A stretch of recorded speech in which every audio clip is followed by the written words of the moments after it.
दोस्तों, आज के वीडियो में हम लोग कक्षा 8 की गणित एनसीईआरटी जो पुस्तक है उसमें हम लोग परिमेय संख्याओं वाला चैप्टर पढ़ने वाले हैं। ठीक है, ये कक्षा 8 की गणित है। ये हम लोगों का पहला चैप्टर है परिमेय संख्याएं और कक्षा 8 का गणित का चैप्टर है। दोस्तों, ये हमारा पहला वीडियो है। अगर आप लोग हमारे चैनल पर नए हैं तो कृपया चैनल को सब्सक्राइब कर लीजिएगा और अपने दोस्तों के साथ इन वीडियो को शेयर कीजिएगा। मैं आप लोगों को रोज़ एक वीडियो कक्षा 8 की गणित से संबंधित दूंगा, जिससे आप लोगों की गणित अच्छी हो जाएगी और आप लोगों को कहीं पर भी बाहर गणित पढ़ने की ज़रूरत नहीं पड़ेगी कक्षा 8 की। ठीक है दोस्तों, तो हम लोग समझते हैं आज पहला चैप्टर। जो पहला चैप्टर है उसमें हम लोगों को सबसे पहले जो समझना पड़ेगा वो हम लोग परिमेय संख्याओं पर थोड़ा समझने से पहले कुछ चीज़ें समझ लेते हैं, जिससे हम लोगों को अच्छी तरीके से चीज़ें समझ में आए। क्योंकि हम लोग बहुत बेसिक से समझेंगे, जिससे हर एक बच्चे को, किसी भी बच्चे को, चाहे गणित उसकी जितनी भी कमज़ोर हो, उसको समझ में आए। किसी भी बच्चे को गणित में समझने में कोई दिक्कत ना हो, इस लेवल से हम लोग चलेंगे। ठीक है, सभी की गणित अच्छी हो जाएगी। ठीक है, तो हम लोग क्या करते हैं, सबसे पहले हम लोग समझते हैं कि प्राकृत संख्याएं क्या होती हैं। प्राकृत संख्या, ठीक है दोस्तों, प्राकृत संख्या क्या होती है ये समझते हैं हम लोग। देखिए, प्राकृत संख्याएं जो होती हैं वो 1, 2, 3, 4, 5, 6 इस प्रकार से हम लोगों की आगे चलती चली जाती हैं। ठीक है, ये हम लोगों की प्राकृत संख्या होती है। जो आप लोग गिनती लिखते हैं 1, 2, 3, 4, 5, 6, 7, 8, 9, 10, 11, 12 ऐसे करके, चाहे आप जितना आगे तक लिखते चले जाएं, वो सब की सब संख्याएं हम लोगों की क्या होती हैं, प्राकृत संख्याएं। तो 1 हम लोगों की प्राकृत संख्या है, 2 है, 3 है, 4 है, ये सभी क्या है, प्राकृत संख्या है। अब देखिए दूसरा नंबर पूर्ण संख्याएं क्या होती हैं। पूर्ण संख्या, ठीक है। अब देखिए प्राकृत संख्याएं हम लोगों ने समझ लिया है, ये देखिए। अब इसके बाद में ये जो पूर्ण संख्या है वो क्या है। पूर्ण संख्याएं जो होती हैं, केवल इसमें एक जीरो आगे और आ जाता है, तो जीरो भी हमारी एक पूर्ण संख्या होती है। और जितनी भी प्राकृत संख्याएं हैं, जितनी भी, जैसे 1, 2, 3, 4, वो सब की सब पूर्ण होती हैं। 1, 2, 3, 4, 5, 6, 7 ऐसे करके आगे तक आप चलते चले जाओ, तो ये हमारी पूर्ण संख्या होती है। प्राकृत संख्याएं क्या होती हैं, 1, 2, 3, 4 जो आप गिनती लिखते हो, जो आपने गिनती लिखी थी 1, 2, 3, 4, 5 6, उसमें एक जीरो अगर और जीरो भी आपका सम्मिलित है तो वो पूर्ण संख्या है। तो पूर्ण संख्या में जीरो भी आपका आता है, और ये सब संख्याएं तो पूर्ण संख्याएं होती ही हैं। ठीक है, तीसरा नंबर आपको समझना है कि पूर्णांक में कौन कौन सी संख्याएं आती हैं। ठीक है, पूर्णांक में कौन कौन सी संख्याएं आती हैं। देखिए, पूर्णांक में हम लोगों की जो संख्याएं आती हैं वो इधर की तरफ और आती हैं। देखिए, आपने पहले हम लोग क्या करते हैं, पूर्ण संख्या लिख लेते हैं 0, 1, 2, 3, 4, 5, 6 ऐसे आप आगे तक चलते चले जाओ, कितना भी आगे तक। ठीक है, 6, 7, 8, 9, 10, 11। अब इधर की तरफ भी हम लोग ले लेते हैं। पूर्णांक में हम लोगों की -1 भी आती है। ठीक है, फिर हम लोगों की -2 भी आती है, -3 भी आती है, और इस प्रकार से -4 भी आती है। कितनी भी आगे चलते चले जाओ, यहाँ पर भी हमने क्या कर दिया है, कितना भी आप आगे तक चलते चले जाओ, जो संख्याएं होंगी पूर्णांक में हम लोगों की माइनस की भी संख्याएं आ रही। देखिए, माइनस में 1, 2, 3, 4, प्लस में भी 1, 2, 3, 4 और जीरो भी आ रहा है। ठीक है, पूर्ण में क्या था, पूर्ण में केवल प्लस वाली संख्याएं थी और जीरो था। प्राकृत में क्या था, प्राकृत में केवल 1, 2, 3, 4 था। प्राकृत में जीरो जो है वो हम लोगों की प्राकृत संख्या में देखो नहीं आ रही है। इस प्रकार देखो, जो माइनस की संख्याएं हैं वो हम लोगों की पूर्ण संख्या में यहाँ पर देखिए नहीं लिखी हुई हैं। तो माइनस वाली संख्या हम लोगों की पूर्ण संख्याएं नहीं होती हैं। ठीक है, और जो पूर्णांक होते हैं उसमें माइनस वाली भी आ रही हैं, प्लस वाली भी आ रही है, साथ में जीरो भी आ रहा है। ठीक है, अब हम लोग समझते हैं कि परिमेय संख्याएं क्या होती हैं। तो यहाँ पर लिखते हैं परिमेय संख्याएं। परिमेय संख्याएं, अब देखिए परिमेय संख्या क्या होती है। देखिए, परिमेय संख्या वो संख्या है जिनको हम लोग क्या कर सकते हैं कि P/Q के रूप में लिख सकते हैं, और जहाँ पर जो Q है हमारा जीरो के बराबर नहीं है। अब देखिए P क्या है, P हमारा जो ये जो संख्याएं लिखी हैं इनमें से आप P किसी को भी मान सकते हो। P यहाँ पर कोई भी एक पूर्णांक है, P भी कोई पूर्णांक है, P p कोई एक पूर्णांक है और q भी हमारा एक पूर्णांक है। ठीक है, इनमें से आप कोई भी संख्या p की जगह रख सकते हो, इनमें से कोई भी संख्या आप नीचे वाले q की जगह भी रख सकते हो, तो वो हमारी एक क्या होगी, परिमेय संख्या होगी। बात समझ में आई? अभी आप लोगों को बहुत अच्छी तरीके से समझ में आएगा। लेकिन देखिए यहाँ पर एक चीज़ और दे दी गई, q जो है, जो नीचे वाली संख्या है q जो है, ये देखिए जो q है वो हमारा 0 के बराबर जो है वो नहीं होना चाहिए। बराबर लिखा और काट दिया, यानी कि बराबर नहीं होना चाहिए। जो q है वो 0 के बराबर नहीं होना चाहिए, यानी कि नीचे वाली जो संख्या है वो कभी भी 0 नहीं लिखी जाएगी। ऊपर वाली तो लिखी जा सकती, देखिए ऊपर वाला भी एक पूर्णांक है, नीचे वाला भी एक पूर्णांक होना चाहिए, लेकिन 0 जो है, q जो है वो 0 के बराबर नहीं होगा, ये 0 के बराबर नहीं लिखना है यहाँ पर। ठीक है, अब देखिए कैसे उदाहरण हम आपको समझाते हैं। उदाहरण के लिए आप ले लीजिए 5/4। 5/4 लिखा, तो 5/4 हमारी क्या है, क्या 5/4 जो है वो हमारी एक परिमेय संख्या है। 5 देखिए, 5 क्या इसमें ऊपर पूर्णांक में आता है, देखिए हाँ 5 हमारा पूर्णांक में आता है, तो ऊपर वाला सही है। 4 को देखिए, 4 क्या यहाँ पर आ रहा है कहीं, हाँ 4 आ रहा, तो ये भी हमारा सही, तो ये हमारा क्या हो गया, ये एक परिमेय संख्या हो गई। ठीक, अब दूसरा नंबर देखिए, माइनस का हम लोगों ने लिखा 4/7। ठीक, अब देखिए माइनस का 4 क्या ऊपर वाले में आता है, देखिए ऊपर वाले में ये देखिए माइनस का 4 आ रहा है ना। और 7 देखिए इधर, 7 क्या यहाँ पर आ रहा, देखिए हमने आपको बताया था 6 7 8 9 आप कितना भी लिखते चले जाइए, यहाँ पर हमने 7 नहीं लिखा, इसका मतलब ये थोड़ा ना है कि ये 7 जो है पूर्णांक में नहीं आएगा, हमने लिखा नहीं है, मतलब आपको ये देखिए ये जो 3 बिंदु लगाएं, इसका मतलब आगे आप कितनी भी संख्याएं लिख सकते हैं, यानी कि 7 भी हम लोगों का इसमें आएगा। तो माइनस का 4 भी इसमें देखिए आता है और 7 भी इसमें आता है, तो दोनों की दोनों जो है हम लोगों की सही है, इस वजह से ये हमारी संख्या पूर्णांक है। अब देखिए ले लेते हैं 4/0, क्या ये हम लोगों का पूर्णांक है?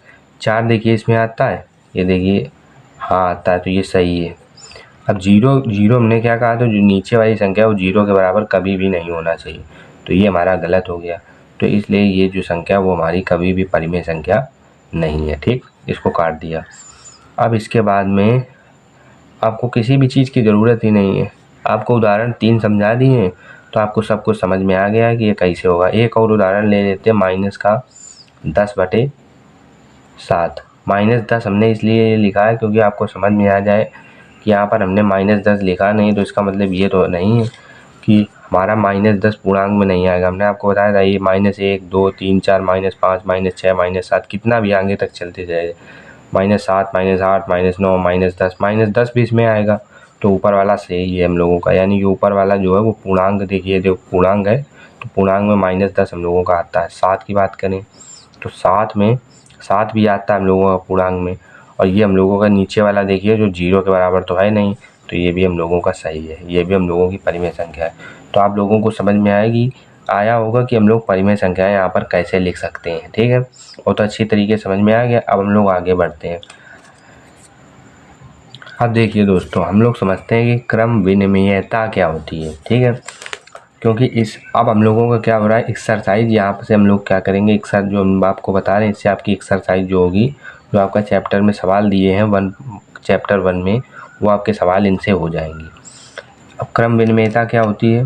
क्रम विनिमेयता एक देखिए यहाँ पर, क्रम विनिमेयता का मतलब होता है, आप लिख लीजिए कोई संख्या ए लिख लिया, मान लीजिए ए हम किसकी बात कर रहे हैं, ए मतलब कोई भी परिमेय संख्या हो सकती है, कोई भी पूर्णांक हो सकता है, कोई भी पूर्ण संख्या हो सकती है, कोई भी प्राकृत संख्या होती है। लेकिन हमने यहाँ पर आपको पी और क्यू बताया था, पी और क्यू जो थे वो पूर्णांक थे और क्यू जो था वो भी पूर्णांक था, लेकिन क्यू में पूर्णांक में 0 सम्मिलित नहीं था, 0 नहीं लिखना है बस क्यू की जगह, और सब की सब संख्याएं क्यू की जगह भी लिखी जा सकती है। ठीक है, अब यहाँ पर क्रम विनिमेयता का मतलब क्या है? क्रम विनिमेयता का मतलब है कि हम लोग एक संख्या लिखें और उसमें दूसरी संख्या जोड़ दें, गुणा कर दें, भाग कर दें या घटा दें, कुछ भी कर सकते हैं। 4 चीज़ें, जोड़, घटाना, गुणा, भाग, कुछ भी करें।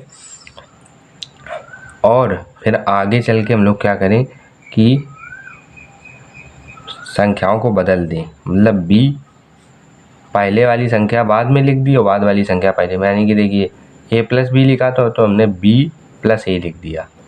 प्लस कर दो या गुणा कर दो या भाग कर दो या घटाना कर दो, ये चीज़ हम लोगों को करनी होती है क्रम विनिमेयता में। ठीक है, अब हम लोग क्रम विनिमेयता का मतलब समझ गए हैं कि हम लोगों को ए की जगह बी कर देना है और बी की जगह ए कर देना है, यानी कि आगे पीछे कर देना है। चिन्ह जो है वो बीच वाले लगे हैं तो लगे रहने दो, चिन्हों से कोई लेना देना नहीं है। अब ठीक है, अब देखिए यहाँ पर हम लोग सबसे पहले जोड़ में क्रम विनिमेयता समझते हैं। जोड़ में क्या हम लोगों का क्रम विनिमेयता होती है या नहीं, ये हम लोगों को समझना होगा। ठीक है, तो जोड़ में समझने के लिए हम लोग क्या करते हैं, यहाँ पर लिखा 5, एक संख्या कोई भी ले ली 5, ठीक है, प्लस लिखा 5 + 2, देख लिया, इक्वल टू क्या करना है 2 + 5, क्रम बदल दिया, 5 की जगह 2 लिख दिया और 2 की जगह 5 लिख दिया, आगे पीछे कर दिया। ठीक, और बीच वाला जो चिन्ह है वैसे का वैसे। अब इन दोनों को जोड़ो, 5 + 2 कितना होगा 7, इक्वल टू 2 + 5 कितना होगा 2 5 कितना होता है 2 5 जो होगा वो भी 7 होगा। तो ये हम लोगों का सही है। इसका मतलब है कि हम लोगों का जोड़ में क्रम विनिमेयता होती है। आप और भी संख्याएं ले सकते हैं, और भी संख्याओं का मतलब है आप जैसे कि 2/3 + 3/2 भी ले सकते हैं। ठीक है, ये लिखा हम लोगों ने। फिर आगे चल के क्या किया, 2/3 पहले था तो 2/3 हम लोगों ने बाद में लिख दिया, प्लस का चिन्ह लगा था, प्लस का चिन्ह लगाया, 3/2 बाद में था तो 3/2 पहले लिख दिया। अब इसको हल करो, इन दोनों को हल करोगे तो नीचे वाले का एलसीएम लोगे, यानी कि लघुत्तम समापवर्तक अगर हम लोग करेंगे तो कितना आएगा, लघुत्तम समापवर्तक 2 और 3 का लघुत्तम समापवर्तक करो, 2 एकम 2, 3 वैसे का वैसे ही, फिर 3 करेंगे, 3 एकम 1, अब 3 और जो 2 आया है इन दोनों का गुणा करो 6, तो लघुत्तम समापवर्तक कितना आया 6, लघुत्तम समापवर्तक 6 आया तो 6 यहाँ पर लिख दिया। अगर आपको लघुत्तम समापवर्तक लेना नहीं आता है क्या, लघुत्तम समापवर्तक निकालने के लिए आपको क्या करना है, जो संख्याएं जिनका निकालना है लघुत्तम समापवर्तक उनको लिख लेना है। फिर सबसे छोटी जैसे 2 से शुरू किया काटना, 2 एकम 2, फिर 2 3 से नहीं कटेगा तो 3 वैसे का वैसे लिख दिया, फिर 1 था तो 1 का 1 लिख दिया, 3 एकम 3, और फिर जो इधर संख्याएं बची हैं इनका आपस में गुणा करा देना है, जो आए वो हम लोगों का लघुत्तम समापवर्तक होगा।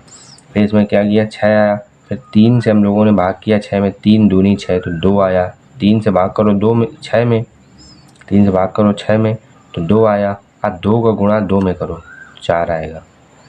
ठीक, ऐसे ही प्लस लगा दिया। अब फिर 2 जो संख्या नीचे होती उसका इसमें भाग करना होता है और जो भाग करने पर आता है उसका ऊपर गुणा करना होता है। अब देखिए 2 लिखा है, 2 का भाग करो 6 में तो 2 तिहाई 6 3 आ जाएगा, 2 से अगर 6 में भाग करोगे तो 3 आएगा। अब 3 का गुणा 3 में कर दो तो 9 आएगा, 3 3 9 हो गया, बराबर लिखा। 2 3 का क्या होगा, 2 3 का हम लोग एलसीएम लेंगे। देखिए 2 3 का एलसीएम लिया था, क्या आया था 6, 2 3 करो या 3 2 करो बात वही हो जाएगी।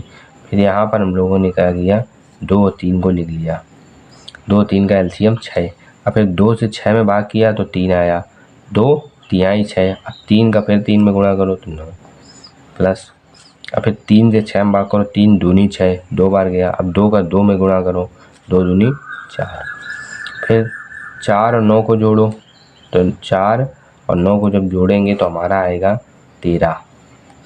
ठीक है, 13 आ जाएगा। फिर 13 के बाद में 6 नीचे लिखा है, 6 नीचे लिख दो, बराबर लगाओ। फिर 9 और 4 को जोड़ो, जब 9 4 को जोड़ोगे तो फिर से 13 आएगा बटा 6 लिख देंगे। तो ये दोनों संख्या देखो 13/6 ये भी आ रहा, 13/6। तो यानी कि जोड़ जो होता है हम लोगों का, प्लस जो होता है, जोड़ लिखा है तो जोड़ हम लोगों का क्रम विनिमय होता है। इससे हम लोगों को ये समझ में आया। ठीक है, अब हम लोग आगे बढ़ते हैं। अब हम लोग घटाना समझते हैं, पहले माइनस वाला ये वाला। अब जो हमने संख्याएं यहाँ पर ली थी 5 और 2, वही हम लोग इधर लेते हैं, 5 लिखा, अब 2 प्लस की जगह हम लोग क्या करते हैं माइनस वाला आप लेते हैं। तो जोड़ जो होता है हमारा, यहाँ पर आप क्या करो सही का टिक लगा, इसका मतलब है कि जोड़ हमारा क्रम विनिमय होता है। यानी कि अगर हम लोग इसमें जोड़ में अगर हम लोग संख्याएं आगे पीछे कर भी दें तो हम लोगों का मान जो होता है वो बराबर आता है। देखिए जोड़ में हम लोगों ने संख्याएं आगे पीछे कर दी, आगे पीछे यहाँ से आगे पीछे करने के बाद भी जो संख्याएं हैं वो नीचे की तरफ हम लोगों की बराबर आ रही हैं। इसका मतलब जोड़ जो होता है वो हमारा क्या होता है, क्रम विनिमय, यानी कि क्रम बदलना होता है, हमने आपको बताया था। तो क्रम बदला, उत्तर सेम आया सब जगह, तो ये हम लोगों का क्रम विनिमय हो गया। अब जोड़ के बाद में हम लोग क्या करते हैं, घटाना समझते हैं। घटाना में क्या हम लोगों का होता है या नहीं होता है, यहाँ पर हम लोग चिन्ह भर देंगे कि होता है तो सही, नहीं होता है तो गलत। 5 वही उदाहरण लिया, 5 - 2 बराबर लगाया। फिर क्या करना है, संख्याएं बदल देना है, 2 पहले लिखना है और 5 बाद में लिखना है। ठीक है, लिखा, ठीक है। अब इसके बाद में जब 5 में 2 घटाओगे कितना आएगा, 5 में 2 घटाओ तो 5 में जब 2 घटाओगे तो उत्तर आएगा 3। फिर बराबर लगाया। अब 2 में 5 घटाओगे, अब 2 में 5 घटाना तो संभव है नहीं। अब संभव नहीं है तो माइनस का उत्तर आएगा। 2 में जब 5 घटाओगे तो माइनस का 3 आएगा।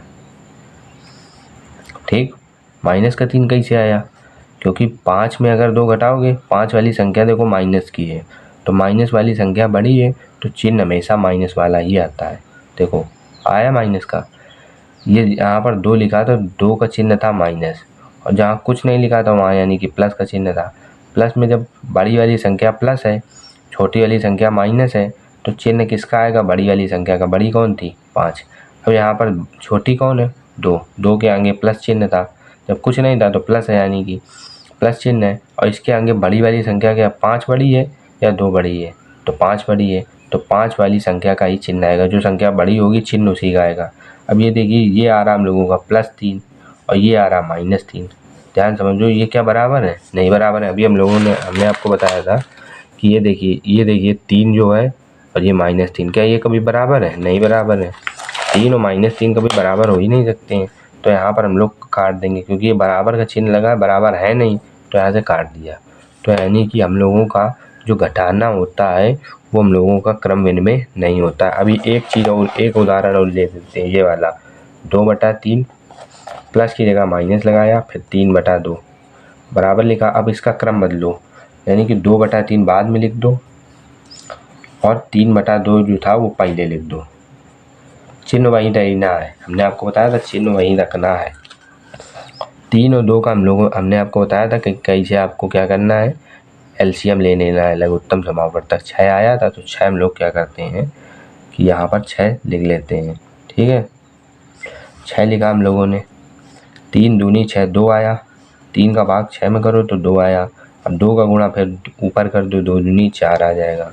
फिर माइनस का चिन्ह था, माइनस का चिन्ह लगा दो। फिर 2 का भाग 6 में करो, 2 तिहाई 6 तो 3 आया। 3 का गुणा 3 में करो, 9 आया। फिर 2 और 3 का क्या करना है, एलसीएम ले लेना है, तो 6 आया।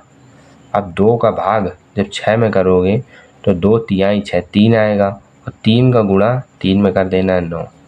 जो नीचे वाली संख्या है 3, अब यहाँ पर क्या करो, 3 का भाग 6 में करो, 3 दूनी 6 2, और 2 का भाग फिर 2 में करो तो 4। जो चिन्ह था माइनस का वो लगा दो। अब घटाओ इनको, यानी कि यहाँ कुछ नहीं, यानी कि यहाँ प्लस का चिन्ह है, यहाँ कुछ नहीं, यहाँ प्लस का चिन्ह है। अब देखिए यहाँ पर 4 बड़ा है, 9 बड़ा है, तो 9 बड़ा है तो चिन्ह किसका आएगा, बड़ी वाली संख्या का। हमने आपको बताया था ना, बड़ी वाली संख्या का चिन्ह आएगा, तो माइनस लगाया। अब 4 और 9, अब क्या करो, आप सीधा 9 में 4 घटा दो, इससे कोई दिक्कत होगी नहीं। ठीक है, 9 में 4 घटाओ कितना आएगा, 5, तो 5 आया माइनस का। बटा कितना लिखूँ, 6 लिख दिया, 6 नीचे था तो 6 लिख दिया, बराबर लगाया। अब फिर क्या है, 9 में 9 प्लस का है, ये माइनस का है, तो चिन्ह किसका आएगा, प्लस का। तो प्लस दिखाने की कोई ज़रूरत है नहीं, प्लस क्योंकि लिखा नहीं जाता है। तो प्लस आप चाहो तो लिखो, लेकिन ना लिखो तब भी ठीक है। तो प्लस नहीं लिख रहे हैं क्योंकि प्लस दिखाया नहीं जाता, माइनस दिखाना ज़रूरी होता है। 9 में 4 गया, बचेगा 5 बटा 6 नीचे था तो 6 लिख दिया। -5/6 +5/6, क्या ये बराबर है, नहीं बराबर है, काट दिया बराबर को। और इस सतह से हमें पता चलता है कि जो घटाना होता है वो क्रम विनिमय नहीं होता है। यहाँ पर हम लोगों ने कट्टा मार दिया। ठीक, आपको समझ में आएगा कि क्रम विनिमय जो होता है जोड़ होता है, लेकिन घटाना हम लोगों का क्रम विनिमय नहीं होता है। ठीक है, तो अब आगे चलते हैं गुणा को समझते हैं और भाग में समझते हैं इन संख्याओं को करके। ये आप खुद प्रैक्टिस करके देख सकते हो कि कौन सी संख्या क्रम विनिमयता को पालन करती हैं, क्रम विनिमयता को पालन करती हैं और नहीं करती। ठीक है, अब देखिए दोस्तों, हम लोग गुणा में समझने वाले हैं। तो गुणा में समझने के लिए हम लोग यहाँ पर एक कोष्टक लगा लेते हैं। यहाँ पर लोग सही लगाएंगे या गलत लगाएंगे। क्रम विनिमयता का पालन करेगा तो सही, नहीं करेगा तो गलत। ठीक है, वही पिछला उदाहरण ले लेते हैं। 5 और 2 वाला हम लोगों ने लिया था।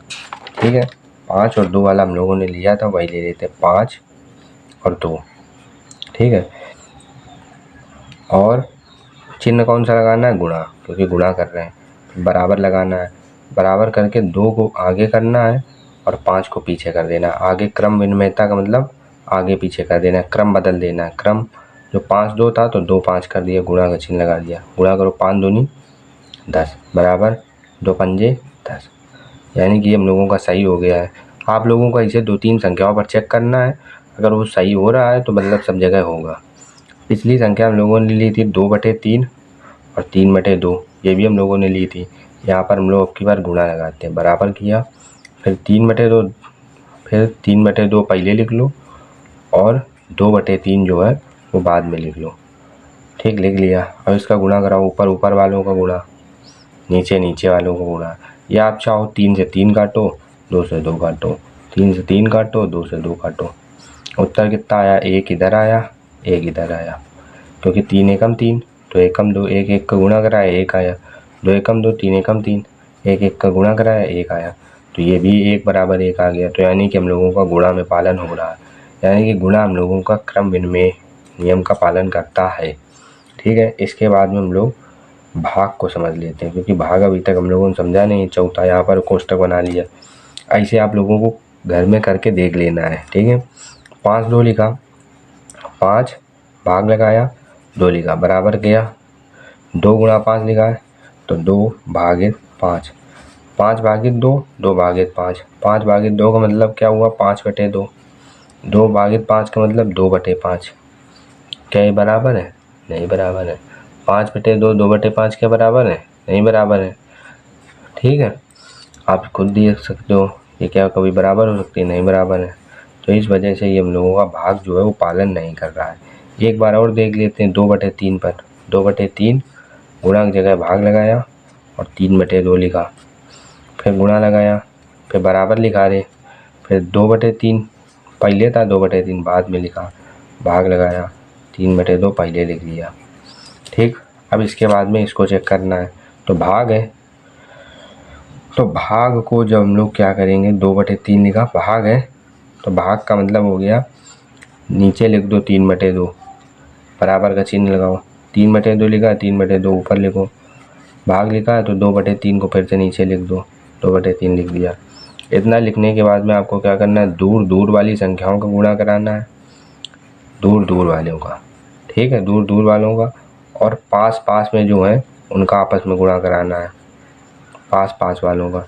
दो जो है, 2 को हम लोगों को ऊपर ले जाना है और गुणा करा देना है क्या? 2 दूनी 4। नीचे वाली संख्या को ऊपर ले जाना, 2 दूनी 4। फिर जो नीचे वाली 3 थी, 3 को पास वाली 3 से कराना है, कितना है? 9, 3 तरह का 9। ऐसे ही जो नीचे वाली 3 है, 3 को ऊपर वाली से कराना है, यानी कि दूर दूर का गुणा और पास पास का गुणा, और नीचे से ऊपर ले जाना है, 3 तरह का 9 हो गया 9। अब फिर 2 लिखा है तो 2 को ऊपर जाओ और गुणा करा दो 2 में, 2 दूनी 4। क्या ये बराबर है? 4/9 और 9/4 क्या बराबर है? नहीं बराबर है भैया, यानी कि ये हम लोगों का बराबर नहीं काट दिया। यहाँ पर ये भी हम लोगों को बराबर नहीं था, यहाँ काट दिया और कट्टा पहले लगा दिया, यानी कि भाग जो होता है वो हमारा क्रम विनिमयता को पालन नहीं कर रहा है। तो आप लोगों को इतना समझ में आया होगा कि क्रम विनिमयता क्या है। क्रम विनिमयता का मतलब है कि आप लोगों को a गुणा b दिया होगा और b गुणा a दिया होगा। ठीक, या और a प्लस b दिया होगा और b प्लस a दिया होगा। यही 2 चीज़ें आपके पालन होंगी, क्योंकि हम लोगों ने अभी देखा है कि हम लोगों का गुणा पालन करता है और जोड़ पालन करता है। कभी भी घटाना जो है वो हम लोगों का पालन नहीं करता है क्रम विनिमयता का, और ना ही हम लोगों का भाग पालन करता है। इसलिए हम लोगों ने केवल यहाँ पर 2 चीज़ें ध्यान दी हैं, गुणा और प्लस, गुणा और प्लस। ठीक, आप लोगों को समझ में आ गया क्रम विनिमयता क्या है। दोस्तों, हम लोग अब हम लोग सहचर्यता या सहचारिता के विषय में जानेंगे। देखिए दोस्तों, अभी हम लोगों ने क्रम विनिमयता के विषय में समझा, ठीक। अब क्रम विनिमयता से आप लोगों को एक गणित का नियम बहुत अच्छी तरीके से पता चल गया है कि अगर कोई भी संख्या a गुणा b लिखी है तो आप कहीं पर भी उसे b गुणा a लिख सकते हैं, और अगर कोई भी संख्या a प्लस b लिखी है तो आप उसे b प्लस a लिख सकते हैं। मान लीजिए कोई भी संख्या 5 गुणा 2 लिखी है तो आप अगर इसको 2 गुणा 5 भी लिख देंगे तब भी ये गलत नहीं होगा, दोनों का मतलब एक ही होगा। ये नियम हम लोगों को ये बताता है, ठीक। अगर उसी प्रकार हम लोग 2/3 लिखें और गुणा 3/2 लिखें, ठीक, और इसी पर या इसको आगे कर दें, इसको पीछे कर दें, दोनों को आगे पीछे करने पर कोई भी परिवर्तन नहीं आएगा। अब इन लोगों को जोड़ने वाला अगर चिन्ह लगा ले, प्लस का चिन्ह भी लगा लेंगे तब भी कोई फर्क नहीं पड़ेगा। 2/3 प्लस 3/2 लिखें या 3/2 प्लस 2/3 लिखें, कोई भी संख्या आप ले लीजिए, चाहे आप उन दोनों को a गुणा b लिखिए चाहे b गुणा a लिखिए, दोनों का मतलब एक ही होगा। इससे हम लोगों को ये पता चल गया है। तो अगर कहीं पर भी आपको कोई संख्या अगर आगे पीछे कर दे गुणा में या जोड़ में तो आप लोग उससे कोई भी दिक्कत नहीं होगी गणित में, ये आपको नियम इससे ये पता चलता है। अब देखिए सहचर्यता से हम लोग क्या समझेंगे, आपको ये याद रखना, साहचर्यता इसे भी कहते हैं या सहचारिता, दो नाम है इसके, आपको कोई भी नाम मिले तो आप घबराना मत, ठीक। तो सहचर्यता क्या होती है, इसको हम लोग बहुत आसानी से समझेंगे, हर एक बच्चे को ये बहुत अच्छी तरीके से समझ में आएगा जिस प्रकार से आपको क्रम विनिमयता समझ में आई है। अब देखिए सहचारिता, इसमें देखिए 3 संख्याएं होंगी, एक a होगी, एक b होगी, एक c होगी, ठीक है, बराबर होगा, एक a होगी, एक b होगी और एक c होगी। देखो उसमें 2 संख्याएं थी क्रम विनिमयता में, और जो साहचर्यता हम लोग पढ़ रहे हैं इसमें 3 संख्याएं हैं, 3 इधर और 3 इधर, ठीक। अब इसके बाद में यहाँ पर हम लोगों का गुणा हो सकता है, ठीक है, गुणा लिख दिया, अगर गुणा यहाँ पर है गुणा यहाँ पर लिख दिया, गुणा यहाँ पर है गुणा यहाँ पर लिख दिया। अब देखिए हमने कुछ भी परिवर्तन न किया, ना इधर ना इधर, ठीक। अब इसमें परिवर्तन क्या करना है कि इसमें एक कोष्टक लगाना होता है, आगे वाली 2 संख्याओं पर कोष्टक लगाओ, एक बार आगे वाली 2 संख्याओं पर एक बार कोष्टक लगाया, फिर पीछे वाली 2 संख्याओं पर कोष्टक लगाया, बस ये हम लोगों का सहचारिता का एक नियम होता है। इसको हम लोगों को देखना है कि किस पर फॉलो होता है किस पर नहीं, ठीक।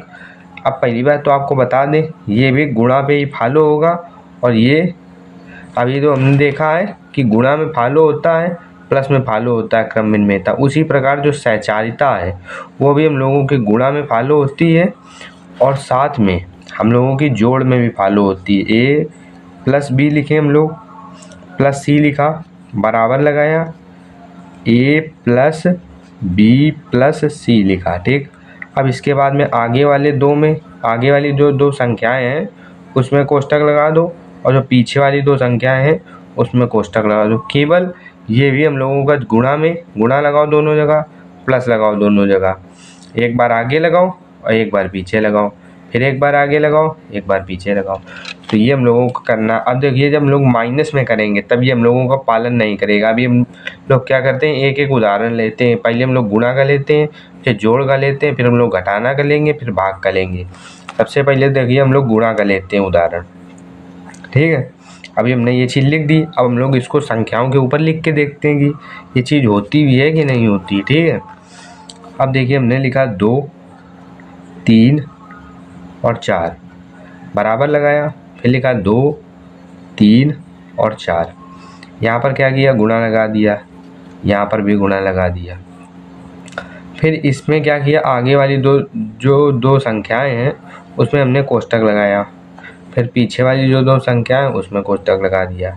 अब क्या करना, कोष्टक का आपको बॉडमास का नियम पढ़ाया गया होगा, अगर आप लोगों ने बॉडमास का नियम पढ़ा है तो उसमें क्या कहा जाता है, जो कोष्टक के अंदर जो संख्याएं होती हैं उनको पहले सॉल्व किया जाता है, इसका मतलब ये होता है, ठीक है।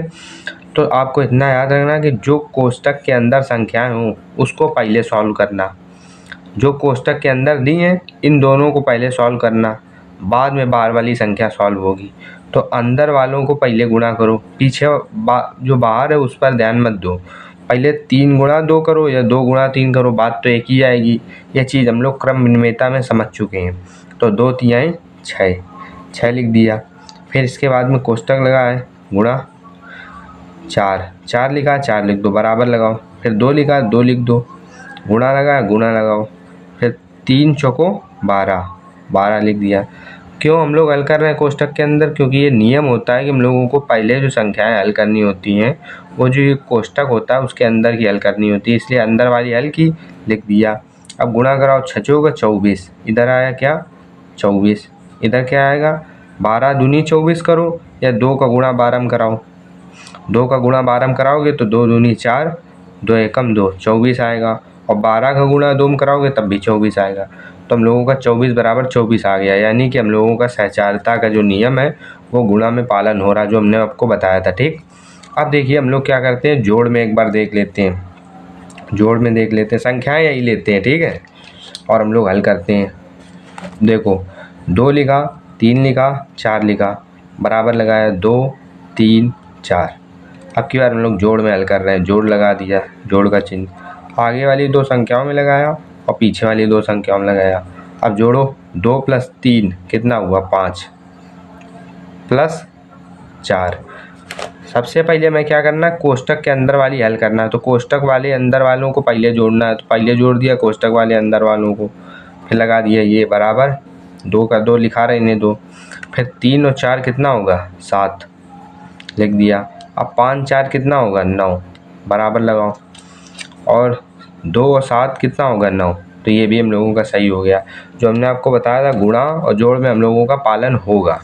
अब देखो यहाँ पर इसी जगह पर हम लोग क्या करते हैं, घटाना वाला उदाहरण ले लेते हैं एक बार, आपको दिखाने के लिए कि यहाँ पर घटाना पालन होगा या नहीं। ये देखिए 2 लिखा, 3 लिखा, 4 लिखा, फिर लिखा बराबर 2 3 और 4। यहाँ पर माइनस अब की बार लगा रहे हैं क्योंकि हमने घटाना किया है, माइनस माइनस। क्या करना है, कोष्टक पहले वाले 2 पर कोष्टक और बाद वाले 2 पर कोष्टक लगाना है। ठीक है, पहले हम लोगों को कोष्टक के अंदर वाली संख्याएं हल करना है। हमने आपको बताया था जहाँ पर कोई भी चिन्ह ना हो वहाँ पर प्लस होता है, यहाँ पर प्लस है। और जब इनको क्या करोगे, माइनस वाली जो संख्या वो बड़ी है ना, 3 3 2 से बड़ी होती है, तो 3 बड़ी है, तो चिन्ह किसका आएगा माइनस का। और 3 की जगह क्या आएगा, 3 में 2 घटाओगे कितना आएगा 1। ठीक, माइनस का 4 है, माइनस का 4 लिख दो, बराबर लगा दो। 2 लिखा, 2 लिख दो, माइनस लगा, माइनस लगा दिया। इसके बाद में कौन संख्या बड़ी, माइनस का 4 बड़ा है या प्लस का 3, क्योंकि कोष्टक के अंदर हम लोग देखो क्या है, कोष्टक के अंदर जो 3 है वो हमेशा प्लस का है। आप लोग इसको मत देखना, ये जो माइनस लगा है, हमने आपको क्या कहा, कोष्टक के अंदर वाला हल करना है। ठीक, तो जब हल करोगे तो 3 प्लस का हो गया, 4 माइनस का हो गया। जब 4 में 3 घटाओगे तो कितना आएगा, माइनस का 1। ध्यान से समझना बच्चों, माइनस का 1। देखिए यहाँ पर 3 और 4 था, 3 माइनस 4, ये मत देखना ये जो माइनस लगा है, अंदर देखो हमने आपको कहा था अंदर हल करना है, जो कोष्टक के अंदर हो वही हल करना है। जब 3 माइनस 4 करेंगे तो 4 बड़ा है, तो 4 वाला चिन्ह आएगा, 4 किसका, माइनस का, तो माइनस लगा दिया। अब 4 में 3 घटाया कितना आया 1। ठीक, अब यहाँ पर क्या किया, -1 लिखा और -4 लिखा, बराबर लगाया, 2 लिखा। अब ये देखो माइनस और माइनस क्या होते हैं, प्लस। जब माइनस का गुणा माइनस से होता है तो आता है हम लोगों का प्लस। ठीक, तो जब माइनस, ये देखो माइनस है और जो चीज़ कोष्टक में लिखी हुई है, देखो ये माइनस माइनस जस्ट पास में है, तो इसका मतलब ये है, ये क्या है, कोष्टक लगा है तो ये गुणा में है। तो अगर गुणा में है तो माइनस माइनस क्या हो जाएगा, प्लस। हमने आपको बताया माइनस माइनस प्लस होता है। देखो प्लस और प्लस का अगर गुणा करोगे, अगर यहीं पर प्लस लिखा होता, यहाँ पर प्लस होता, यहाँ पर भी प्लस होता, तो उत्तर क्या आता, प्लस। उत्तर हमेशा प्लस और प्लस जब गुणा होंगे तो प्लस आएगा, माइनस माइनस गुणा होंगे तो भी प्लस आएगा। ठीक है, इस वजह से आपको क्या करना, माइनस माइनस का गुणा हुआ तो यहाँ पर प्लस चिन्ह आ जाएगा। अब 1 लिखा था, 1 लिख दो। अब माइनस, ये भी माइनस का है, ये भी माइनस का है। जब दोनों संख्याएं माइनस की होती हैं तो वो हम लोगों की क्या होती हैं, जुड़ती हैं। ये भी माइनस का, ये भी माइनस का, तो ये कभी घटेंगी नहीं, क्योंकि अगर एक चीज़ प्लस की होती एक चीज़ माइनस की होती तो घटती। अब क्योंकि दोनों ही माइनस की हैं तो घटेंगी थोड़ा ना। माइनस की ये है, माइनस की ये है, तो क्या करना है, 4 और 1 क्या हो जाएगा, 4 1 5, और चिन्ह दोनों का ही माइनस है, या बड़ी वाली का देख लो तब भी माइनस है, तो -5 आ गया। माइनस माइनस वाली संख्याएं जो होती हैं वो जुड़ती हैं, तो जोड़ दिया। और प्लस प्लस वाली भी क्या होती हैं, जुड़ती हैं। हमेशा प्लस प्लस वाली जुड़ेंगी, माइनस माइनस वाली जुड़ेंगी, तो यहाँ पर माइनस माइनस वाली जो थी उनको जोड़ के लिख दिया। प्लस का 2 है, प्लस का 1 है, तो ये भी हम लोगों की जुड़ेंगी। तो यहाँ पर जब जोड़ा तो कितना आया, 3। 3 किसका है, प्लस का। अब कोई प्लस दिखाने की ज़रूरत भी नहीं होती, लेकिन लिख दिया प्लस। ठीक, तो ये देखिए यहाँ पर -5 और क्या प्लस का 3 बराबर है, नहीं बराबर है। तो इसी वजह से कहा था कि ये जो सहचारिता का जो नियम है वो हम लोगों का घटाना में पालन नहीं होता है। समझ में आया आप लोगों को? ऐसे आप लोग धीरे धीरे करके उदाहरण हल कर सकते हो, ठीक है, आराम से। अब यहाँ पर हम लोग भाग देख लेते हैं एक बार, भाग। ठीक, भाग देखो एक बार। भाग में क्या होगा, यही 3 संख्याएं लेते हैं, 2 3 4, बराबर लगाया, 2 3 और 4, भाग का चिन्ह लगाया, यहाँ पर भाग का चिन्ह लगाया, भाग का चिन्ह लगाया, भाग का चिन्ह लगाया। आगे वाली 2 संख्याओं को कोष्टक के अंदर किया, बाहर वाली 2 संख्याओं को किया। ठीक है, आगे वालों को पीछे वालों को क्या किया, कोष्टक में कर लिया। ये तुम लोगों को सहचारिता में करना होता है। अब क्या करना है, 2/3 है, सबसे पहले कोष्टक के अंदर हल करो, तो 2/3 क्या हो जाएगा, 2/3। अब फिर भाग लगा तो भाग लगा दो, 4 लिखा तो 4 लगा दो, बराबर लगाओ। फिर 2 लगा, 2 लिखा रहने दो, भाग लगा रहने दो। 3/4 लिखा तो 3/4 हो जाएगा। ठीक हो गया ना। अब इसके बाद में हम लोगों को क्या करना है, इसके आगे हल करना है। इसके आगे हम कैसे हल करेंगे, भाग लगा है तो 2/3 लिखा। अब भाग को क्या करना है, जब भी आपको भाग मिले तो भाग को आप क्या कर सकते हो, भाग को गुणा में भी बदला जा सकता है। ठीक है, चाहो तो आप इसको भाग को गुणा में बदल दो। अगर आप गुणा में बदलोगे तो 4 जो होता है वो 1/4 हो जाता है। ठीक है, ठीक है, 1/4 कर सकते हो। या अगर आप इसको ऐसे नहीं समझ में आ रहा है आपको, तो भी एक मेरे पास ट्रिक है। ये देखो 4 लिखा है, 4 के बटे में जब कुछ नहीं लिखा होता है तो 1 होता है। किसी के बटे में कुछ ना लिखा हो तो मतलब 1 है। ठीक है, 1 लिख दोगे, कोई दिक्कत पड़ी क्या, कोई दिक्कत नहीं है। अब 2 के बटे में क्या करो, 1 लिख दो, कोई फ़र्क, कोई फ़र्क नहीं। तो कहीं पर भी आप किसी के बटे में 1 लिख दोगे तो उससे कोई फ़र्क पड़ेगा नहीं। ठीक है, अब इसको आगे देखो हम लोग कैसे हल करते हैं। आगे हम लोग इसको हल करने का तरीका आपको बताते हैं। आगे देखो, आगे हल करने के लिए क्या करना है, 2/3 लिखा है, 2/3 लिख दो, 2/3। फिर क्या लिखा, भाग लिखा है तो भाग में लगाओ 4/1, 4/1, फिर बराबर लगा दो। फिर 2/1 लिखा है तो 2/1 पहले लिख दो, 2/1। और फिर भाग 3/4 लिखा है तो भाग का मतलब नीचे लिखो 3/4। अभी हमने पीछे आपको क्रम विनिमेयता में एक चीज़ समझाई थी कि दूर दूर का गुणा कराना होता है और पास पास का गुणा। दूर दूर का गुणा कराओ, पास पास का गुणा। और ऐसा कराते समय आपको नीचे से ऊपर की तरफ जाना होता है। नीचे से ऊपर की तरफ जब गुणा कराओगे तो 4 का गुणा 2 से कराना है, फिर 3 का गुणा 1 से कराना है। तो जब आप कराओगे तो क्या आएगा, देखो यहाँ पर 1 का गुणा जब ऊपर कराएंगे 2 से तो 2 आ जाएगा, 2 आया। अब ये 4 जो लिखा है, 4 का गुणा जब आप 3 से कराओगे तो 4 तियाँ 12, बराबर लगा दिया। फिर यहाँ पर 4 का गुणा आप ऊपर 2 से कराओ, 4 दूनी 8, 4 दूनी 8। अब 3 का गुणा आप 1 से कराओगे, कितना आएगा, 3 एकम 3। क्या 2/12 और 8/3 बराबर है, नहीं बराबर। देखो अभी 2 से हम लोग काट भी सकते हैं, 2 एकम 2, 2 छंगे 12। तो क्या इसको लिख सकते हैं, 1/6। 1 ऊपर था, 1 लिख दिया, 6 नीचे था, 6 नीचे लिख दिया, बराबर लगाया, बराबर लगा दिया। 8/3 लिखा है, 8/3 लिख दिया।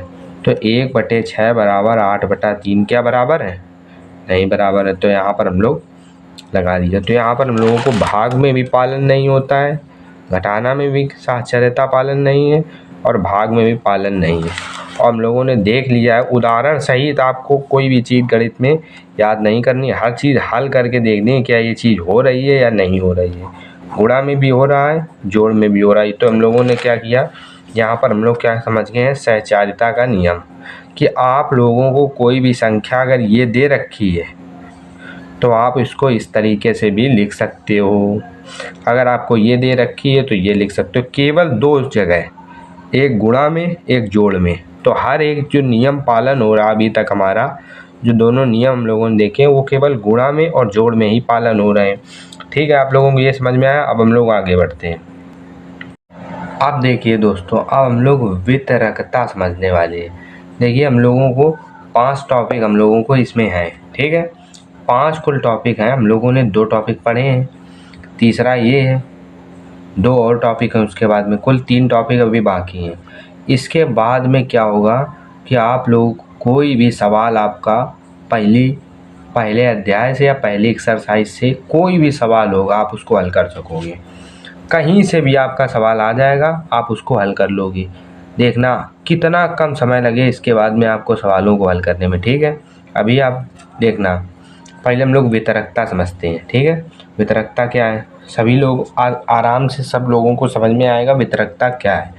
ठीक है, कोई भी बच्चे को ऐसा नहीं होगा कि वितरकता समझ में ना आए। ठीक है, अभी तक हम लोगों ने 2 चीज़ें बहुत अच्छी तरीके से समझी हैं। वितरकता देखो, वितरकता क्या होती है, इसमें भी हम लोगों को 3 संख्याएं होंगी, ए, बी और सी। इधर भी क्या होगा, इधर हम लोगों को, इधर हम क्या करेंगे, इधर थोड़ा अलग होगा।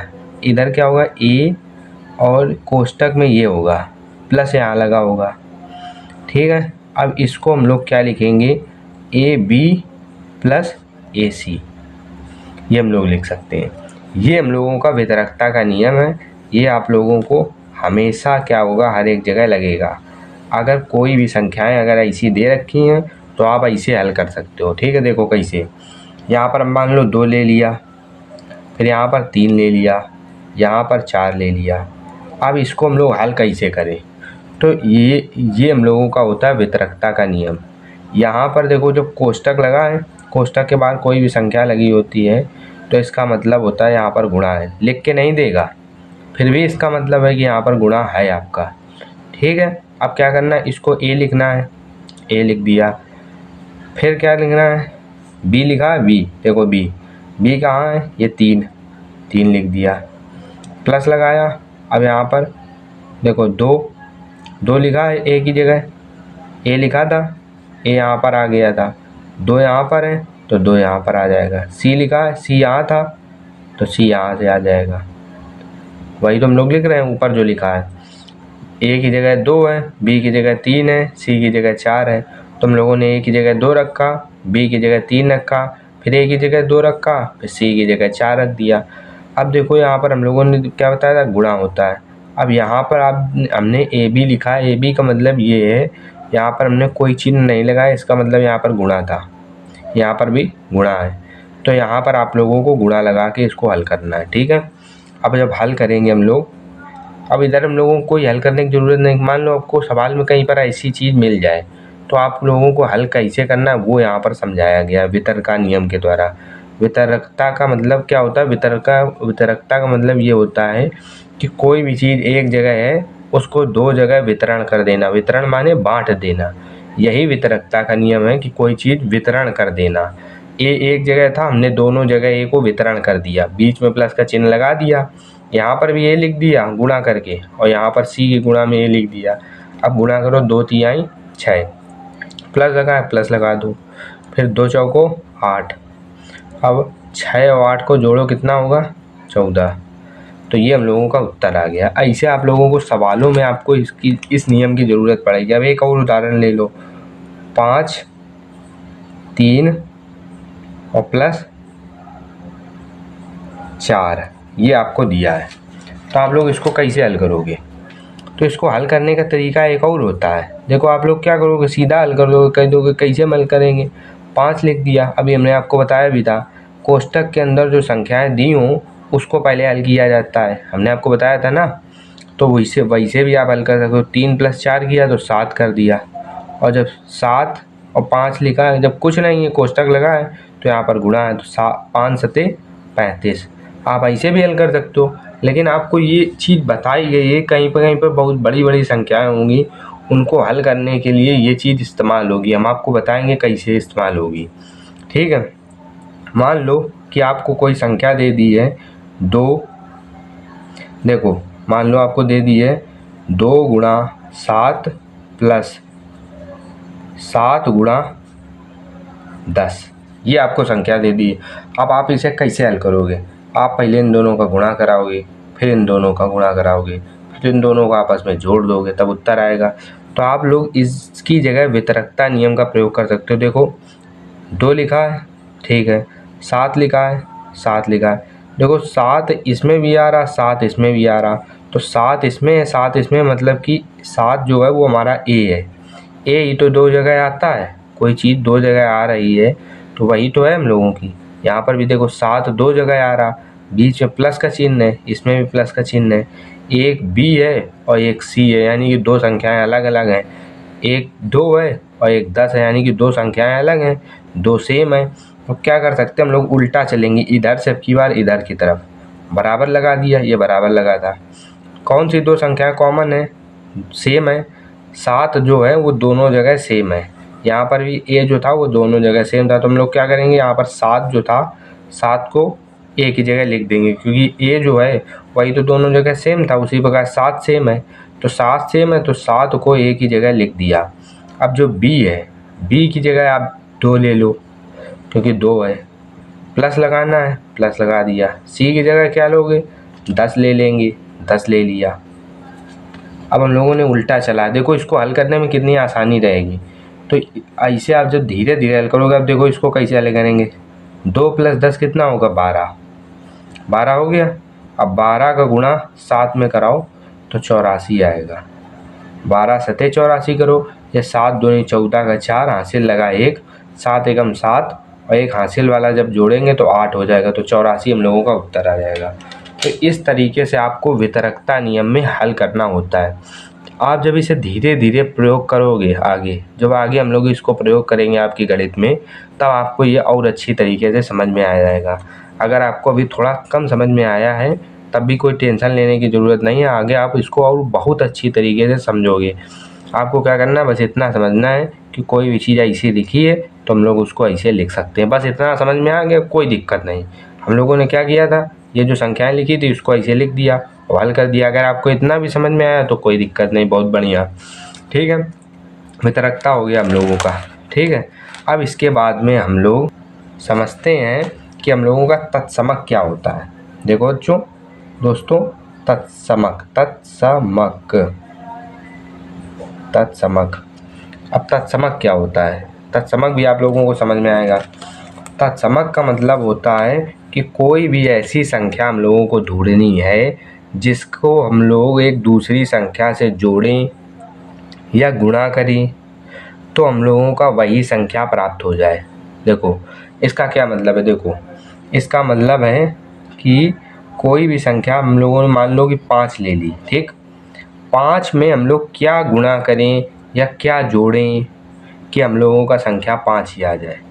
तो हम लोग क्या कर सकते हैं, जब हम लोगों ने बहुत सोचा तो हमें पता चला कि 5 में हम लोग 1 का जब गुणा करते हैं तो हम लोगों का 5 ही आता है। समझ में आया आप लोगों को? तो 1 जो है हम लोगों का, ये हमारा तत्समक है। 1 क्या हम लोगों का तत्समक, इतना आपको समझ में आया। अब मान लो 5 है, 5 में हम क्या जोड़ें कि हमारा 5 ही आ जाए। 5 में अगर आप 1 जोड़ोगे तो कितना आएगा? 6 आ जाएगा। तो ये तो हमारा तत्समक है नहीं, क्योंकि हमने आपको कहा था कोई भी एक ऐसी संख्या जोड़ना है जिसको जोड़ने पर पहले वाली संख्या ही प्राप्त हो। पहले वाली संख्या क्या थी? 5, तो 5 चाहिए था हम लोगों को, प्राप्त क्या हो गया? 6। तो ये हम लोगों का गलत है। ठीक है, तो ये हम लोगों का तत्समक नहीं है। एक हमारा तत्समक नहीं है, यहाँ पर एक तत्समक है। ठीक है, एक कब तत्समक है? जब हम लोगों का गुणा है तब। तो इसलिए इस एक को हम लोग क्या कहते हैं कि यहाँ पर जो एक है हम लोगों का, यहाँ पर हम लोग लिखते हैं एक हम लोगों का क्या है? गुणात्मक। गुणा लिखा है, यानी कि गुणा गुणा लगा है ना यहाँ पर, तो ये हम लोगों का गुणात्मक तत्समक है। तत्समक, गुणात्मक तत्समक है। एक जो हम लोगों का क्या है, गुणात्मक तत्समक है। तो ये आप लोगों को समझ में आया। अब देखो हम लोग ढूंढ रहे हैं, हम लोगों ने बहुत जब ढूंढा कि हम लोगों का जोड़ में कौन सा होता है, जोड़ में कौन सा होता है, तो हम लोगों ने देखा कि एक संख्या होती है 0। जब हम लोगों ने 0 को जोड़ा तो हमारी संख्या पहले वाली ही प्राप्त हुई। देखो 5 जो है पहले वाला प्राप्त हुआ। जिस प्रकार देखो हम लोगों ने 5 गुणा 1 किया था तो पहले वाली जो संख्या थी 5 वही हम लोगों को मिली थी। उसी प्रकार हम लोगों ने 5 में 0 जोड़ा तो पहले वाली संख्या जो 5 थी वही मिल गई। तो इसका मतलब अगर वही संख्या मिल जाए कोई भी संख्या में जोड़ने पर या गुणा करने पर, तो वो हमारी जो संख्या हम जोड़ रहे हैं या गुणा कर रहे हैं तो वही हमारी क्या होती है, तत्समक। और तत्समक जब गुणा में हो तो हमारा गुणात्मक तत्समक। जब जोड़ में, ये देखो हम लोगों ने जोड़ा है तो जोड़ में जो 0 है वो हमारा क्या है, तो हम लिखेंगे 0 जो है हम लोगों का योज्य तत्समक है। योज्य मतलब योग, योज्य मतलब क्या होता है, योग। योग माने जोड़ना, तो योग योज्य, योज्य और आगे लिख देंगे तत्समक है। तो इसी प्रकार आप लोगों को याद रखना है कि जो 0 होता है, किसी भी संख्या में आप 0 जोड़ोगे तो 0 जो है हमारा योज्य तत्समक होता है, और 1 अगर हम लोगों का होगा तो 1 हमारा गुणात्मक तत्समक होता है। अब देखो 6 गुणा 1 लिखा तो उत्तर 6 आया, तो 1 जो है हमारा क्या है बेटा, गुणात्मक तत्समक है। इसे आप देखो 6 गुणा 1 लिखो या 1 गुणा 6 लिखो, कोई दिक्कत। अभी हमने आपको बताया था कोई भी चीज़ गुणा में हो आप उसको आगे पीछे कर सकते हो। अभी हमने आपको बताया नहीं था, ये देखो यहाँ पर कोई भी चीज़ गुणा में हो आप उसको आगे पीछे कर सकते हो, जोड़ में हो आगे पीछे कर सकते हो। तो इस प्रकार से हम लोग आगे पीछे कर सकते हैं। आगे पीछे करने से कोई दिक्कत नहीं, लिख दिया है तो लिखने से कोई दिक्कत हो जाएगी क्या, कोई दिक्कत नहीं, मतलब वही हो गया। अगर यहाँ पर लिखा होता 6 + 0 बराबर 6 बराबर 0 + 6, बात तो एक ही है ना, तो इससे कोई दिक्कत होने वाली नहीं है। अगर आपको ऐसा कहीं मिल जाए तो आप लोग क्या कहोगे वहाँ पर कि हमारा इस जगह पर क्या तत्समक है, 1 जो है वो हमारा क्या है, गुणात्मक तत्समक, और 0 क्या है हमारा योज्य तत्समक। ठीक है, ये हम लोगों का हो गया। अब देखो दोस्तों हम लोगों ने कुल सभी टॉपिक समझ लिए, केवल एक टॉपिक हम लोगों का बचा है, वो हम लोग समझ लेते हैं। देखो अभी हम लोगों ने गुणात्मक तत्समक के विषय में समझा है। अब एक टॉपिक है केवल गुणात्मक प्रतिलोम, गुणात्मक प्रतिलोम। अब इसके बाद में हम लोग क्या करेंगे, गुणात्मक प्रतिलोम, प्रतिलोम, प्रतिलोम। ठीक है, गुणात्मक प्रतिलोम को समझने के बाद में हम लोग एक्सरसाइज हल करेंगे, और हमारी एक्सरसाइज को हल करने में 1 मिनट से ज़्यादा का समय नहीं लगेगा। देखना कैसे। अब हम लोग गुणात्मक तत्समक समझे। तत्समक का मतलब होता है ऐसी संख्या ढूंढना जो हमारी उसी संख्या में, पहले वाली संख्या में गुणा करने पर वही संख्या पहले वाली प्राप्त हो जाए। अभी हम लोगों ने देखा, ठीक। अब इसके बाद में गुणात्मक प्रतिलोम क्या होता है, गुणात्मक प्रतिलोम में हमें ऐसी संख्या ढूंढना होता है जिससे हम लोगों की संख्या जो है वो 1 प्राप्त हो। कैसा मतलब, देखो 5 जैसे लिया था, यहाँ पर हमने 5 ले लिया। अब 5 का गुणात्मक तत्समक क्या है, 1 है। गुणात्मक तत्समक क्या है, 1, क्योंकि इसको गुणा करने पर हमारी संख्या जो थी वो पहले वाली आ रही, इसलिए हमारा गुणात्मक तत्समक है। अब यहाँ पर हम कह रहे हैं गुणात्मक, तो मतलब गुणा तो करना है, लेकिन किसका गुणा करना है। प्रतिलोम का मतलब होता है उल्टा, प्रतिलोम का मतलब क्या होता है, उल्टा। तो मतलब क्या उल्टा करें, उल्टा मतलब 5 को उल्टा कर दो। उल्टा करने का मतलब 1/5 लिख दो, यानी कि जो संख्या पहले थी 5 का मतलब क्या है, 5 के बटे में कुछ नहीं तो मतलब 1 है, तो 5/1 को क्या करना है, 1/5 कर देना, यही इसका मतलब है। तो हम लोगों को पूछा जाएगा कि 5 का गुणात्मक प्रतिलोम क्या है, तो हम लोगों का क्या होगा, 1/5, क्योंकि 1/5 ही को तो हमने गुणा किया है इसमें, तो ये हमारा क्या हो जाएगा, काट दिया, तो उत्तर कितना आया, 1। यही तो हमने आपको बताया था कि गुणात्मक प्रतिलोम में हम लोगों को 1 प्राप्त करना होता है। तो 1 प्राप्त करने के लिए हमने किस संख्या का, पहले वाली जो संख्या थी 5, उसमें किस संख्या का गुणा कराया कि हमें 1 प्राप्त हो गया। तो 1/5 का गुणा कराया तो हम लोगों का क्या होगा, 1/5 जो है यहाँ पर हम लोगों का गुणात्मक प्रतिलोम है, गुणात्मक प्रतिलोम है, प्रतिलोम है। अब देखो यहाँ पर संख्याएं जब बदलेंगी तो हम लोगों का गुणात्मक प्रतिलोम बदल जाएगा। देखो यहाँ पर 1/5 है, लेकिन जब हम लोगों का गुणात्मक जो तत्समक है ये हर एक जगह हम लोगों का सेम रहेगा। देखो हम लोगों को पता है कि कहीं पर भी हो एक हमेशा हम लोगों का गुणात्मक तत्समक होगा, और जो 0 है हम लोगों का वो हमेशा योज्य तत्समक, यानी कि जोड़ में तत्समक जो होगा वो हमारा 0 हमेशा होगा। ये जो दो चीज़ें हैं, एक वाली और 0 वाली, कि एक गुणात्मक तत्समक है और 0 योज्य तत्समक, ये हमेशा हम लोगों का हर एक संख्या पर सही होगा। लेकिन अब देखो यहाँ पर गुणात्मक प्रतिलोम क्या होता है, हमने आपको बताया कि संख्या 1 प्राप्त हो जाए गुणा करने पर। अब देखो हमने आपसे पूछ दिया 6/5 का गुणात्मक प्रतिलोम बताइए बच्चों, दोस्तों मेरे। तो 6/5 का दोस्तों क्या होगा गुणात्मक तत्समक, गुणात्मक प्रतिलोम, गुणात्मक प्रतिलोम चल रहा ना हम लोगों का, तो गुणात्मक प्रतिलोम क्या होगा, तो गुणा लगाया, गुणा लगा दिया। अब क्या होगा प्रतिलोम, प्रतिलोम का मतलब होता है उल्टा।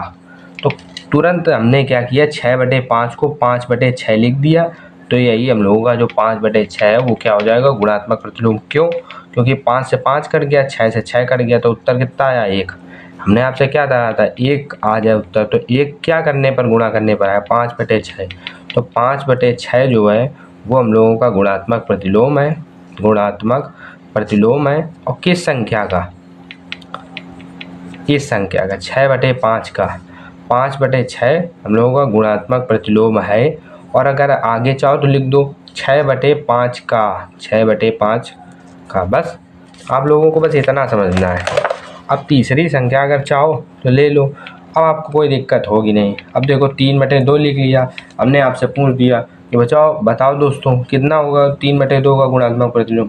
आपने कहा तुरंत बता देंगे 1 मिनट में।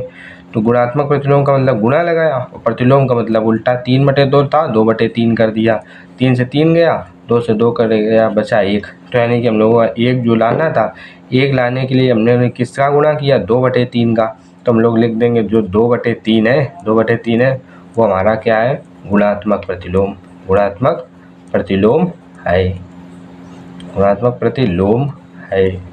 बस ऐसे आप लोगों को निकालना है। अब देखो एक्सरसाइज कितनी जल्दी हम लोग सॉल्व करते हैं, देखना अभी हम लिख के आपको दिखाते हैं। देखिए दोस्तों, अब हम लोगों ने प्रश्नावली 1.1 लिख ली है। 1.1 में कौन से सवाल दिए गए हैं उनको हमने इसमें लिखा है। अब आप इसको देखना कितनी जल्दी से हल करते हो, क्योंकि आपके ने जो समझा है वो इतनी अच्छी तरीके से समझा है कि आप इसको देखना कितनी आसानी से हल कर सकते हो। प्रश्नावली 1.1 में जो पहला नंबर क्वेश्चन दिया गया है वो क्या दिया गया है, कहा गया है कि निम्नलिखित प्रत्येक में गुणन, गुणन का मतलब होता है गुणा, गुणा के अंतर्गत उपयोग किए गए गुणधर्म का नाम लिखिए। मतलब केवल इसमें हम लोगों को क्या करना है, नाम लिखना है, हमें कोई भी चीज़ हल नहीं करनी है, केवल नाम लिखना है, ठीक है। अब देखो नाम लिखना है, क्या हम लोगों का जो हम लोगों ने 5 चीज़ें समझी हैं उसमें से इसमें क्या उपयोग हुआ है उसका नाम लिखना है, ठीक है। अब देखो -4/5 लिखा है, गुणा 1 लिखा है, ध्यान से समझना, -4/5 गुणा 1 बराबर लगा है। अब 1 जो है, जो पहले वाली चीज़ है वो बाद में लिख दी गई है।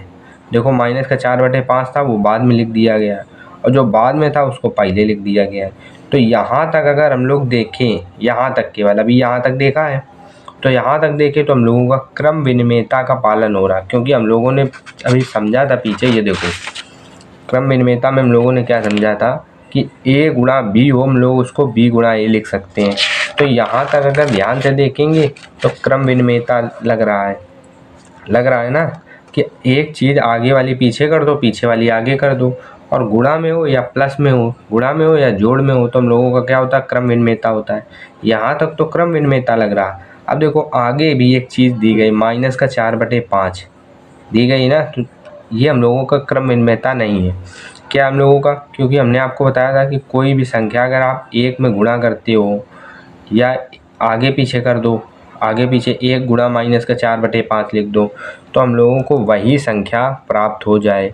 तो वही संख्या अगर प्राप्त हो रही है किसी भी संख्या को किसी भी संख्या में गुणा करने पर, तो वो हमारा तत्समक होता है। अभी हमने आपको पीछे बताया था यही चीज़।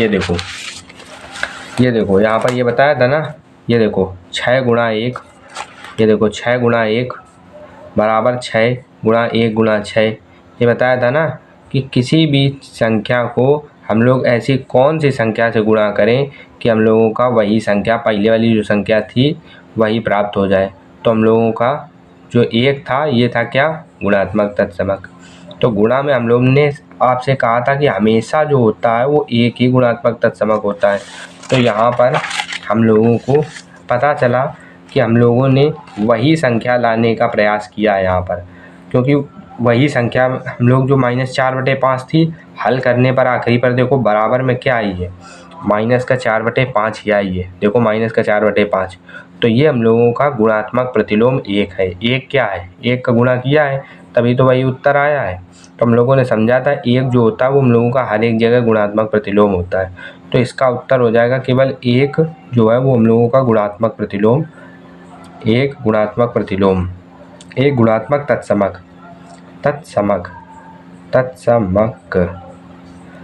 तत्समक, क्योंकि हम लोगों ने तत्समक ही पढ़ा है कि तत्समक जो होता है उसमें ही हम लोगों का गुणा करने पर किसी भी संख्या को, किसी भी संख्या में अगर हम लोग 1 का गुणा करें तो वही संख्या प्राप्त हो जाती है। तो 1 हम लोगों का गुणात्मक तत्समक होता है। तो 1 हमारा क्या है, गुणात्मक तत्समक है। यही हम लोगों का इसका नाम है, 1 गुणात्मक तत्समक। ठीक, अभी आपको पीछे बताया था, बस वही चीज़ हम लोगों ने यहाँ पर देखी है कि वही चीज़ हम लोगों ने गुणा की और आ गया हम लोगों का। अब देखो दूसरा जो है क्या है, दूसरा क्या है, -13/17 पहले था, -13/17 बाद में लिख दिया। ये देखो जो चीज़ पहले लिखी है वो चीज़ बाद में लिख दी। देखो पहले वाली चीज़ बाद में लिखी है और बाद वाली चीज़ जो है -2/7 वो पहले लिख दी है। तो ऐसा किस में होता है, क्रम बदल दिया है। देखो आगे का पीछे कर दिया है, पीछे का आगे कर दिया है। तो ये किस में होता है, ये हमने आपको बताया है, ये जो है वो क्रम विनिमेयता में होता है। पीछे बताया था ना, तो यहाँ पर ये हम लोगों का क्या हो जाएगा, क्रम विनिमेयता। तो यहाँ पर आपको क्या लिखना है, बस केवल नाम लिखना है, क्रम विनिमेयता। देखो नाम, देखो इसका नाम थोड़ा कठिन है तो नाम आप ध्यान से लिखना, क्रम विनिमेयता। ठीक, तो क्रम विनिमेयता, तो हम लोगों का नाम ही केवल इसमें सही लिखना है, क्रम विनिमेयता। तो यहाँ पर किसका पालन हुआ है, क्रम विनिमेयता का। हम लोगों ने केवल क्रम बदला, आगे को पीछे, पीछे को आगे, तो क्रम विनिमेयता हम लोगों का हो गया उत्तर। केवल नाम बताना। तीसरा नंबर क्या लिखा, -19/29, फिर 29/-19। देखो उल्टा कर दिया, उल्टा का मतलब प्रतिलोम, याद आ रहा, और गुणा लगा तो यानी कि गुणात्मक प्रतिलोम। और कौन सी संख्या हम लोग, पहले वाली संख्या में हम लोग कौन सी संख्या गुणा करें कि 1 प्राप्त हो जाए। तो हम लोगों ने पढ़ा ऐसा केवल गुणात्मक प्रतिलोम में होता है कि गुणा करो और उल्टा गुणा करो। 19/29 था तो 29/-19 कर दिया, उल्टा कर दिया, तो ये हम लोगों को क्या हुआ, गुणात्मक प्रतिलोम, गुणात्मक प्रतिलोम। तो यही हम लोगों ने अभी बिल्कुल हम लोग गुणात्मक प्रतिलोम के विषय में अभी समझ के आए थे। ये देखो यहाँ पर, ये देखो 5/1 था, 1/5 किया तो 1 आ गया। तो यही तो 1 ही तो हम लोग लाते थे। तो 1 जब लाते थे, तो जब 1 लाते हैं, देखो 1 आखिरी में आया है तो हम लोगों का गुणात्मक प्रतिलोम हो गया। अब जब हम लोग क्या करते थे, ऊपर वाला देखो, ऊपर वाले में 1 का गुणा किया जाता है। जब 1 का गुणा करने पर वही पहले वाली संख्या प्राप्त हो तो गुणात्मक तत्समक होता है। ठीक है, और यहाँ पर क्या था, क्रम बदल दिया था तो क्रम विनिमेयता था। तो हम लोगों को तीनों सवाल हम लोगों के पहले नंबर हो गया। अब दूसरा नंबर सवाल दिया गया है कि बताइए कौन से गुणधर्म की सहायता से आप 1/3 गुणा 6 गुणा 4/3 को 1/3 गुणा 6 गुणा 4/3 के रूप में अभिकलन करते हैं। अभिकलन का मतलब होता है इतने को आप इतना किस गुणधर्म से लिखते हैं उसका नाम बताना है। ठीक है, इसमें भी आपको नाम बताना, बताइए क्या करना है, बताना है कि कौन सा गुणधर्म है। गुणधर्म का मतलब नाम, जो अभी हमने नाम बता रहे थे उसी प्रकार नाम है कि हम लोग इतने को इतना कैसे लिखते हैं। इसका मतलब देखो क्या है, इसका मतलब है कि हम लोग 1/3 गुणा 6 गुणा 4/3 लिखा है। ये देखो कोष्टक लगा इधर, बराबर लगा है, मतलब इतने को हम लोग इतना कैसे लिखते हैं, मतलब बराबर लगा दो, बराबर लगाया और गुणा 4/3। यही ये सवाल का मतलब है कि आप इतना बराबर इतना कैसे लिखते हो। अभिकलन का मतलब होता है कैसे लिखते हो, ठीक है। इतने को इतना जो है, इतने को इतना कैसे लिखते हो, यानी कि इतना बराबर इतना कैसे लिखते हो। तो हम लोगों ने क्या समझा है कि 1/3 गुणा 6 गुणा 4/3 लिखा हो, फिर 1/3 गुणा 6 गुणा 4/3 लिखा हो। यानी कि कोई भी चीज़ कोष्टक जो है पहले अगर एक तरफ लगा है, पहले आगे वाली दो संख्याओं में लगा है, फिर दूसरे में पीछे वाली संख्याओं पर लगा है। हमने आपको बताया था कि पहले आगे वाले में लगा है, बाद में पीछे वाले में लगा है। तो क्या किया इन्होंने, बाद में लगा दिया, पहले वाले बाद में लगा दिया। और इसमें क्या है, इसमें बाद में लगाया। इसमें क्या है, बाद वाला जो संख्या है उसमें पहले लगा दिया है, लगा दिया। अब जो पहले वाली है उसमें बाद में लगाया। तो इससे कोई फ़र्क तो पड़ेगा नहीं। हमने आपको भी बताया था कि क्रम विनिमयता में क्या होता है कि आगे पीछे कर दो कोई दिक्कत नहीं होती है। तो वही किया गया है यहाँ पर। तो यहाँ पर क्या है, साहचर्यता का प्रयोग किया गया है। कैसे साहचर्यता का प्रयोग किया गया, क्योंकि हमने पढ़ा था कि साहचर्यता में क्या होता है कि कोई भी 3 संख्याएं आपको दी जाएंगी, एक संख्या, 2 संख्या और 3 संख्या, 3 संख्याएं दी जाएंगी। एक बार आगे वाली 2 संख्याओं में कोष्टक लगाया जाएगा और दूसरी बार बाद वाली 2 संख्याओं पर कोष्टक लगाया जाएगा। यही तो समझाया था। ये देखो आप लोगों को, ये देखो सहचर्यता में क्या बताया था, आगे वाली मतलब जो पहले दी गई हैं उसमें आगे वाले 2 में लगाना है, फिर बाद वाले 2 में लगाना है। 3 संख्याएं दी जाएंगी A B C। हमने आपको उदाहरण भी कई सारे कराए थे कि अगर आपको कोई समझने में दिक्कत हो, देखो यहाँ पर अब यहाँ पर हम लोगों ने वैसे फिर लिख दिया 1/3 गुणा 6 गुणा 4/3 बराबर 1/3 गुणा 6 गुणा 4/3। अब देखो कोष्टक पहले वाली 2 संख्याओं पर लगाया, फिर बाद वाली 2 संख्याओं पर लगाया, बराबर का चिन्ह लगा दिया है। 3 संख्याएं भी हैं, 1 2 3, 1 2 3। अब देखो 1/3 इधर भी लिखा है, 1/3 इधर, 6 लिखा है, 6 लिखा है, 4/3 लिखा है, 4/3 लिखा है, गुणा गुणा लगा है, गुणा गुणा लगा है। तो इस प्रकार से ये हम लोगों की क्या हो जाएगी, सहचारिता। सहचारिता लिख दो, सहचारिता या लिख सकते हो इसे सहचर्यता। सहचर्यता जो भी आपके उत्तर में आप कुछ भी लिख दोगे, या इसे लिख दो या इसे लिख दो, कोई भी एक चीज़ लिख देना है तो आपका क्या होगा, सही हो जाएगा। तो इतनी ही बस हमारी एक्सरसाइज थी 1.1। केवल 4 सवाल थे, हम लोगों ने आसानी से पूरे सवालों को हल किया है। अगर आप लोगों को कुछ भी समझने में दिक्कत आए तो आप क्या करना, कमेंट में बता देना मुझे, जिससे अगले वीडियो में मैं आप लोगों को समझा सकूं और अच्छे तरीके से कि मुझसे क्या गलती हुई है, ठीक है। अगर कोई भी समझ में ना आए तो बता देना, अगर समझ में आए तो कमेंट कर देना सर समझ में आ गया है, ठीक है दोस्तों। मैं आप लोगों का दोस्त हूँ, आप लोग मुझे दोस्त कहना या सर कहना, कोई बात नहीं, ठीक है। अपने दोस्तों के साथ भी इसे शेयर कर देना, और अगर पसंद आए तो इसे लाइक कर देना, ठीक है। और ना पसंद आए तो कमेंट में बता देना कि क्या मुझसे गलती रह रही है, या क्या आपको और पढ़ाने की ज़रूरत है, इसमें क्या आपको और क्या क्या चीज़ें दिक्कत में आ रही हैं। अगर आपको वो चीज़ें दिक्कत में आ रही हैं तो हम आपको वो भी बता देंगे, ठीक है बच्चों। कोई भी टेंशन लेने की ज़रूरत नहीं है, आप लोगों को कहीं पर भी बाहर से कोचिंग पढ़ने की कोई ज़रूरत नहीं पड़ेगी, ठीक है। अगर कहीं पर भी दिक्कत आए आप मुझसे बिना कुछ हिचकिचाए कमेंट कर देना, और मैं आप लोगों को पूरी तरीके से अच्छी तरीके से समझाने की कोशिश करूँगा बच्चों दोस्तों, ठीक है। मिलते हैं अगले वीडियो में। प्रश्नावली हम लोग अध्याय 2 के साथ मिलेंगे, और आप लोगों के हर एक क्वेश्चन का जवाब भी मैं दूंगा अगले वीडियो में, ठीक है दोस्तों। ठीक है, धन्यवाद।